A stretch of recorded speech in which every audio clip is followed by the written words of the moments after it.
పాక్ పై కొనసాగుతున్న భారత్ ప్రతీకార దాడులు 4 వైమానిక స్థావరాలు డ్రోన్ లాంచ్ ప్యాడ్స్ ధ్వంసం చేసిన ఆర్మీ.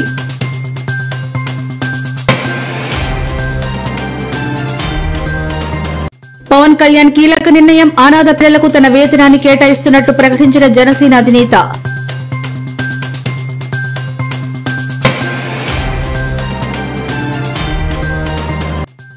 భారత్ పాకిస్తాన్ సరిహద్దుల్లో ఉద్రిక్తత, సైన్యం కోసం సీఎం రేవంత్ రెడ్డి కీలక నిర్ణయం.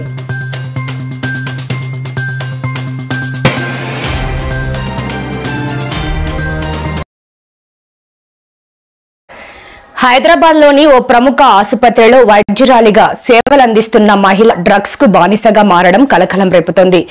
షేక్పేటలోని డాక్టర్ చిగురుపాటి నమ్రత సిటీలోని ఓ ప్రముఖ ఆసుపత్రిలో డాక్టర్ గా పనిచేస్తున్నారు. డ్రగ్స్ కు బానిసైన నమ్రత కొన్నేళ్లుగా వాటిని వినియోగిస్తున్నారు. ముంబైకి చెందిన డ్రగ్ డీలర్ వాన్స్ టక్కర్ ను వాట్సాప్ లో సంప్రదించి 5 లక్షల విలువైన కొకెకు ఆర్డర్ చేసింది. 70 లక్షల విలువైన మాదక ద్రవ్యాలను సదరు వైద్యురాలు తీసుకుంటున్నట్లు పోలీసులు గుర్తించారు. నిన్న తేదీన ఒక నమ్రత అని చెప్పి ఒక మెడికల్ ప్రాక్టీషనర్ లేడీ, తనకు తెలిసినటువంటి వంశ్ అనే ఒక ముంబైలో కొంత డ్రగ్ ఆర్డర్ చేస్తుంది. దానికి సంబంధించినటువంటి సప్లై ఇవ్వడం కోసం ఒక బాలకృష్ణ అనే ఒక వ్యక్తి వచ్చి రాయదుర్గం ఏరియాలో ఆ లేడీకి హ్యాండ్ ఓవర్ చేస్తుంటే పోలీసు వాళ్ళు ట్రాక్ చేసి పట్టుకొని వాళ్ళిద్దరి మీద కూడా కేసు రిజిస్టర్ చేసి వాళ్ళ దగ్గర నుండి 10,000 rupees cash, 53 grams cocaine, 2 cell ఫోన్లు రికవర్ చేసేసి వాళ్ళిద్దరి మీద కూడా కేసు చేసి రిమాండ్ చేయడం జరిగింది. ఫర్దర్ ఎంక్వైరీ నడుస్తున్నది. జమ్మూ కాశ్మీర్ లో శ్రీ సత్యసాయి జిల్లా గోరెంట్ల మండలం కల్లి తాండాకు చెందిన జవాన్ మురళీ నాయక్ వీర మరణం పొందిన సంగతి తెలిసే. మురళీ మృతిపై వైసీపీ అధినేత జగన్ దిగ్భ్రాంతిని వ్యక్తం చేశారు. ఆయన కుటుంబాన్ని పరామర్శించేందుకు ఈ నెల 13న జగన్ కల్లి తాండాకు వెళ్లనున్నారు. ఇప్పటికే మురళీ కుటుంబ సభ్యులను జగన్ ఫోన్ ద్వారా పరామర్శించి ధైర్యం చెప్పారు. పాక్ బలగాలను అడ్డుకునే ప్రయత్నంలో ఆయన వీర మరణం పొందారు. మురళీ మృతి పట్ల అన్ని పార్టీల నేతలు ఆవేదన వ్యక్తం చేశారు.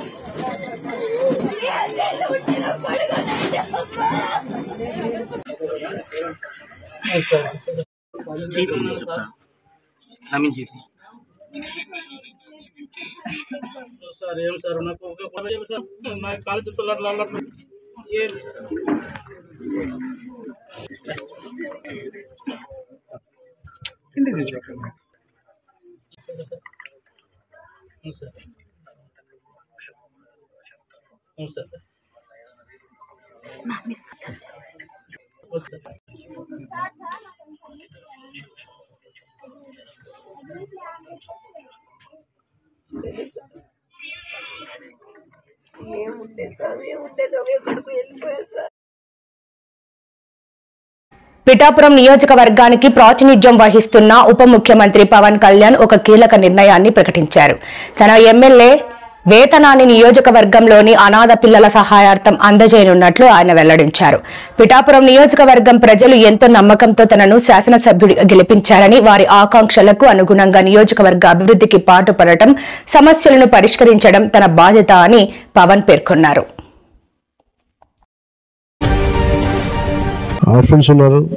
యంత్రాంగం వైపు నుంచి sir I really thank you for doing this from bottom of my heart. Pithapuram నుంచి ప్రత్యేకించి వచ్చిన మీ అందరికీ పేరు పేరున హృదయపూర్వక నమస్కారాలు. పిఠాపురం నుంచి మీరందరూ నన్ను ఎంతో నమ్మకంతో గెలిపించారు. మన పిఠాపురం కావాల్సిన అభివృద్ధి పనులతో పాటు ప్రతి చిన్న సమస్య ఏది ఉన్నా కానీ మన ఇక్కడ దగ్గరను పర్యవేక్షిస్తూ మన డిప్యూటీ సీఎం ఆఫీస్ దగ్గర నుంచి కానీ అక్కడ స్థానికంగా మన ఆఫీస్ దగ్గర నుంచి అన్ని పనులు చేసుకుంటూ వెళ్తున్నాం. ప్రత్యేకించి నా దృష్టికి తీసుకొచ్చారు.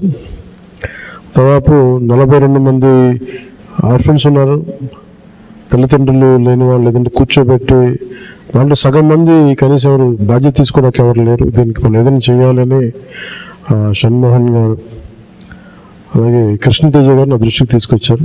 ఆ రోజు నేను అనుకున్నది ఏంటంటే, ముందుగా నేను ఎమ్మెల్యేగా గెలిచి డిప్యూటీ సీఎం పదవి తీసుకున్నాక, బాధ్యతలు తీసుకున్నాక జీతాలు ఇవన్నీ తీసుకోకూడదని నిర్ణయించుకుంటే అసలు భారం అవ్వకూడదని. కానీ పరిస్థితి ఏమొచ్చిందంటే చాలా మిగతా వాళ్ళందరూ కూడా ఇబ్బంది అవుతూ ఉంది. అందువల్ల ప్రత్యేకించి నేను తీసుకొని అది ఎవరికి ఖర్చు పెట్టాలి అని అనుకుంటే, నాకు చదువుకుంటున్న మీకు, తల్లిదండ్రులు, కుటుంబం ఇవన్నీ దూరమైన మీకు, అది మీ భవిష్యత్తుకి ఏదైనా ఉంటే చాలా చాలా బాగుంటుంది అనేది నాకు అనిపించింది. దాని తగ్గట్టుగా అడుగు వేసాం. సో నాకు వచ్చే జీతంలో మొత్తం ఆ డబ్బంతా ఇట్లా మీ భవిష్యత్తుకి, ఈ పదవి ఉన్నంతకాలం, ఈ ప్రభుత్వం ఉన్నంతకాలం మీరు సంపూర్ణంగా చదువుకునే వరకు నెలకి 5,000 రూపాయలు చొప్పున మీకు అందజేయడం జరుగుతూ ఉంటుంది. ముఖ్యంగా ఇది మీకు ఎంత సహాయపడుతుంది అనేది మీరే చెప్పాలి నాకు. మన ఉన్నతాధికారులు అందరూ ఆలోచించారు. దీంట్లో ఎక్కడ కూడా ఒక కులం కానీ అనే దాంట్లో అన్ని కులాలు ఉన్నారు, అందరూ ఉన్నారు. ఒకరికి నేను ఒక్క కులానికి నేను అట్లా ఆ మనస్తత్వం కూడా లేదు నాకు. సో మనస్ఫూర్తి ఇంకోసారి మీ దృష్టికి తీసుకొస్తూ ప్రత్యేకించి మీ అందరికీ, అంటే ఇది పని చేసి సంపాదిస్తున్నాం, ఒక ప్రభుత్వం తరపున పని చేస్తూ దాని నుంచి వచ్చిన జీతం చాలా బాధ్యతగా, నాకు మీరిచ్చిన అధికారాన్ని తిరిగి తద్వారా వచ్చిన డబ్బుని తిరిగి ఏ పిఠాపురం అయితే నన్ను గెలిపించడానికి కారణమైందో అదే పిఠాపురం భవిష్యత్తుకి, మీరందరూ పిఠాపురం భవిష్యత్తు, ఇక్కడ ఉన్న పిల్లలందరూ, సో మీ భవిష్యత్తు కోసం నేను దీన్ని తిరిగి జీతాన్ని ఇచ్చేస్తున్నాను.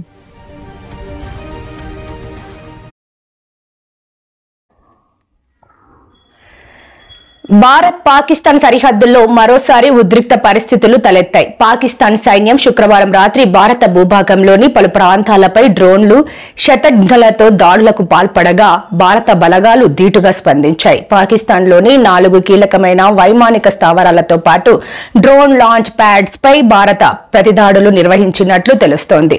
ఈ దాడుల ఘటనను పాకిస్తాన్ సైనిక ఉన్నతాధికారి ఒకరు ధృవీకరించారు. పాక్ ప్రయోగించిన డ్రోన్లను భారత సైన్యం సమర్థవంతంగా కూల్చివేసింది.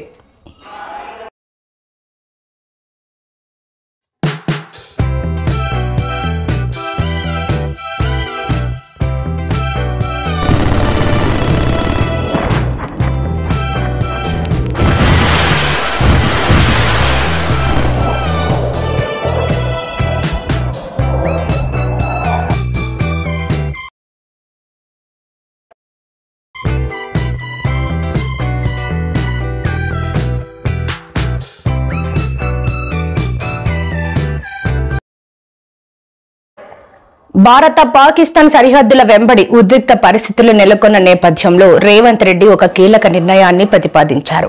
దేశ రక్షణలో నిమగ్నమైన భారత సైన్యానికి సంఘీభావం తెలిపే దిశగా పాకిస్తాన్ దుందుడుకు చర్యలను ధైర్యంగా ఎదుర్కొంటున్న భారత సైనిక దళాలకు అండగా నిలవాలని రేవంత్ రెడ్డి పిలుపునిచ్చారు. ఈ క్రమంలో రాష్ట్రంలోని శాసనసభ్యులు, శాసన మండలి సభ్యులు తమ 1 నెల వేతనాన్ని జాతీయ రక్షణ నిధి, నేషనల్ డిఫెన్స్ ఫండ్ కి విరాళంగా అందించాలని ఆయన సూచించారు.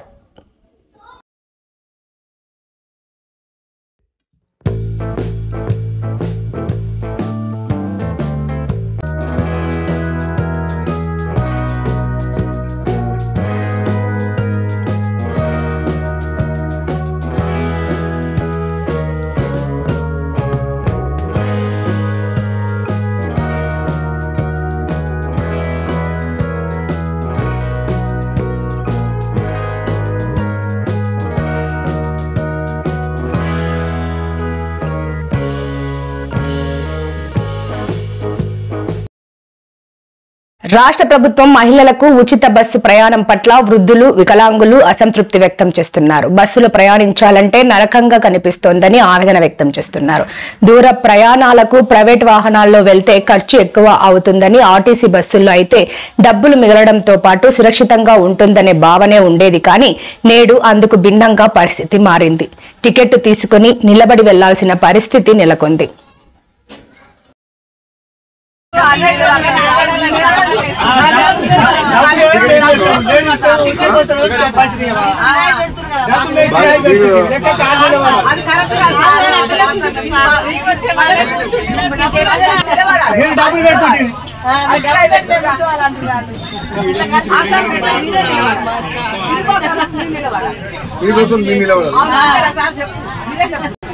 మీరు చెప్పండి మళ్ళీ నేనన్నా అనుకో మళ్ళీ బదనాం చేస్తాను.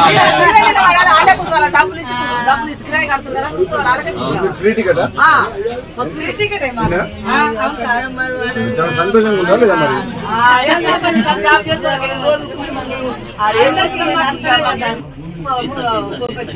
ముప్పై నుంచి ముందు ఎంత టికెట్ అంత ముందు 20 రూపాయలు ముందు 40 రూపాయలు ఓడిపోతాం. మాకు ఎన్ని రోజులు ఒకసారి పోతున్నాం ఏం పని లేదు మాకు. నల్గొండ పిల్లగానికి పోతున్నాం. మాకు ఏం పని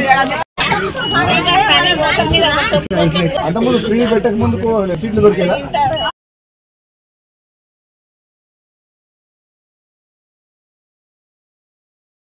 ఫ్రీ బస్ బెస్ట్. ఎందుకు అట్లా ఫ్రీ బస్ బాగుంటది అని అంటలేదు మేడం. ఫ్రీ అనేసరికి ఇంట్లో ఉన్న వాళ్ళు కూడా చేస్తున్నారు. ఒక నిమిషం చెప్పమని చెప్పు.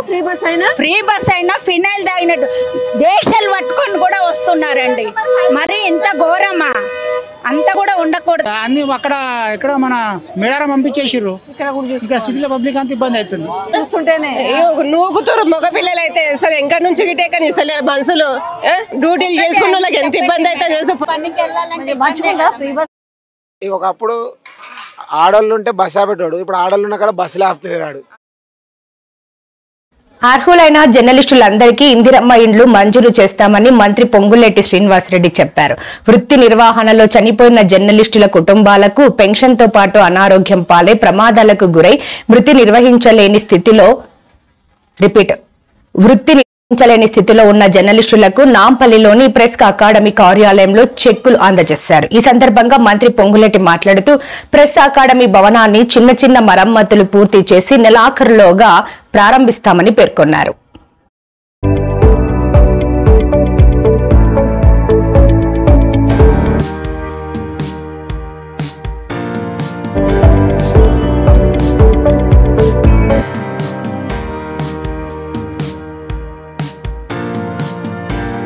గ్రామాల్లో చాలా మంది నా పార్టీ వాళ్ళు ఇంకొకళ్ళు చాలా ప్రలోభాలు పెడతారు. డబ్బు మనిషిని కొనదు. ప్రతి మనిషికి డబ్బు అవసరం, కానీ డబ్బుతోనే అన్ని చేయలేం. ఎక్కడ చిన్న అవకతవకలు కూడా జరగకుండా మీకు తెలిసి ఆనెస్ట్ గా ప్రభుత్వం యొక్క ఆలోచనకు అనుగుణంగా ఇక్కడ మనం ఈ పార్టీ ఆ పార్టీ అన్నది కాదు. కట్టేటప్పుడు ఇచ్చేటప్పుడు పూరెస్ట్ ఆఫ్ ద పూరిజం మనం డ్రా చేసిన లైన్. మనం ప్రతి నియోజకవర్గానికి పీస్ మేల్ గా ఈ 3500 చొప్పున ఏవైతే హౌజెస్ ఇస్తున్నామో ఆర్డర్స్ ఇవ్వటం శ్రీకారం చుడుతున్నాం. మండే గానీ ట్యూస్డే వెన్స్డే ఈ కపుల్ ఆఫ్ డేస్ లో బిఫోర్ 10th ఆల్మోస్ట్ రాష్ట్రంలో ఈ 4.5 లక్షల హౌజెస్ ఏవైతే ఫస్ట్ స్పెల్ అనుకుంటున్నామో నాకు తెలిసి 3.5 ప్రతి నియోజకవర్గానికి 100 కోట్లు పైగా ఖర్చు అవుతుంది ఈ ఇంటిగ్రేటెడ్ స్కూల్స్ కట్టడానికి. అయినా విద్య పట్ల వైద్యం పట్ల ఈ ప్రభుత్వం పెద్దపీట వేసింది. ఆల్ కమ్యూనిటీకి సంబంధించిన రెసిడెన్షియల్ స్కూల్స్ కానీ కాలేజీలు కానీ హాస్టల్స్ కానీ ఒకే పేజీలో అంటే ఒకే ప్లాట్ఫామ్ మీద ఉండే విధంగా ఈ ప్రభుత్వం ఇంటిగ్రేటెడ్ స్కూల్స్ కూడా కట్టించబోతుంది. ఈ ప్రభుత్వం ఇంత చిత్తశుద్ధితో ఉంటే, ఈ ప్రభుత్వం ఇంత నిజాయితీగా పనిచేస్తుంటే, ఈ ప్రభుత్వం గత ప్రభుత్వం చేసిన ఈ ధ్వంసాన్నంతటినీ సరిదిద్దుతూ అభివృద్ధిని సంక్షేమాన్ని ఎక్కడా తగ్గకుండా 2 కళ్ళలా నడుపుకుంటా పోతుంటే ప్రభుత్వం వచ్చి 8 నెలలు పూర్తయితే అప్పుడే మా మీద నిందలు, అపనిందలు, అనేక రకమైన హేళనలు, అనేక రకమైన భాష. అంటే ఈ ప్రభుత్వం యొక్క పనితీరుని జీర్ణించుకోలేక ఈ ప్రభుత్వం మీద ఏ రకంగా అవాక్కులు చవాక్కులు ఆనాటి మంత్రులు కానీ ఆనాటి ముఖ్యమంత్రి గారు వస్తారు ఎప్పుడో ఒక్కసారి అట్లా చీల్చి చెండాడుతా అంటాడు. మళ్ళీ 6 నెలలు 9 నెలల దాకా మళ్ళీ ఎవరికి కనబడరు. మీరు ప్రత్యక్షంగా ఈనాడు చూస్తున్నారు మీడియా మిత్రులే. ఎప్పటి నుంచో మీ సమస్య ఉంది, ఇళ్ల స్థలాల సమస్య. ఈ ప్రభుత్వం వచ్చిన తర్వాత తీరుస్తామని చెప్పాం. రాబోయే కొద్ది రోజుల్లో మొదటి విడతగా న్యాయస్థానం నుంచి ఏదైతే క్లియర్ అయి వచ్చిందో ఆ జవహర్ సొసైటీకి సంబంధించిన సుమారు 72 ఎకరాలని ఒక మంచి ఫంక్షన్ ఏర్పాటు చేసుకొని గౌరవ ముఖ్యమంత్రి గారి చేతుల మీదుగా 1000కి పైగా ఉన్న సీనియర్ జర్నలిస్టులకి ఇళ్ల స్థలాలకి ప్రభుత్వం అతి కొద్ది రోజుల్లోనే ఇచ్చుకోబోతుంది. ఆనాడు మీరు విన్నారు, ఎప్పుడన్నా మీడియా మిత్రులను కూర్చోబెట్టుకొని ఆనాటి పెద్దలు మాజీ ముఖ్యమంత్రి గారు ఉంటే ఇట్లా చిటికలు చూపించేది. ఆ చిటికల్లో ఏ ఒక్క చిటిక సౌండ్ కూడా మీకు వినపడిందని నేను అనుకోవటంలా. ఈ ప్రభుత్వం ఎప్పుడూ చిటికలేసి చూపించదు, మాటలు ఎక్కువ చెప్పదు, చెప్పింది కూడా సరిగ్గా చేసుకోదు అని వాళ్ళు చెప్తారు. కానీ ఎక్కువ చేస్తాం, తక్కువ మాట్లాడుద్ది ఈ ప్రభుత్వం. అది ఈ ప్రభుత్వం యొక్క కట్టుబాటు, అది ఈ ప్రభుత్వం యొక్క నిబద్ధత అని మనస్ఫూర్తిగా నా మీడియా మిత్రులందరికీ తెలుపుతూ, చాలా రోజులైంది మీ అందరితో కూడా మాట్లాడి. తిరుమల ఆలయం మీదుగా మరోసారి విమానాలు వెళ్లడం కలకలం రేపింది. శ్రీవారి ఆలయం మీదుగా 3 విమానాలు వెళ్లాయి. ఆనంద నిలయం మీదుగా విమానాల సంచారం తిరుమల ఆగమ శాస్త్ర నిబంధనలకు విరుద్ధం. అయినా తరచుగా విమానాలు, డ్రోన్లు కొండపై కనిపిస్తున్నాయి. ఇండియా పాక్ యుద్ధ వాతావరణ నేపథ్యంలో విమానాలు తిరుమల శ్రీవారి ఆలయం మీదుగా తిరగడంపై టీటీడీ భద్రతా అధికారులు ఆరా తీస్తున్నారు. తరచూ విమానాలు తిరగడం అటు అపచారంతో పాటు ఇటు భక్తుల ఆందోళనకు కారణమవుతోంది.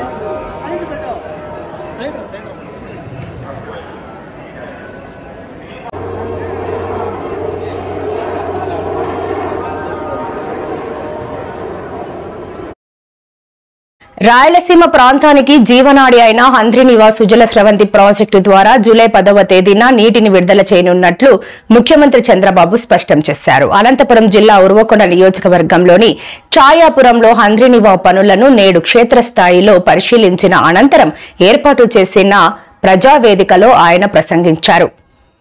రాష్ట్రంలో ప్రతి ఎకరాకు నీరు అందుతుందని, కరువు అనే మాటే వినిపించదని ధీమా వ్యక్తం చేశారు. బెడ్ విడ్త్తో మనం ఇంతకుముందు 1300 నుండి 1400 దాకా క్యూసెక్స్లకు నీళ్లు తీసుకున్నాం సార్. మనం పైన 2200 నుండి 2000 దాకా తీసుకుంటూ ఇక్కడికి తీసుకొచ్చి రాగులపాడు పంపింగ్ స్టేషన్ దాకా తెచ్చి ఇప్పుడు ఈ 16.5 మీటర్ల లెంగ్త్లో ఎంత వాటర్ పుష్ అవుతుంది సార్? ఇప్పుడు మనం 3450 ఇప్పుడు మళ్ళీ పని స్టార్ట్. అప్పుడు 37% తీసుకురాస్తున్నాయి సార్ మాకు. అది అట్లా రాక్ బేగర్ ఉగ్రవాదాన్ని అణిచివేయడానికి ప్రధాని మోడీ గారికి కేంద్ర ప్రభుత్వం తీసుకునే ప్రతి చర్యకు మేము అండగా ఉంటామని ప్రతిజ్ఞ చేస్తున్నాం.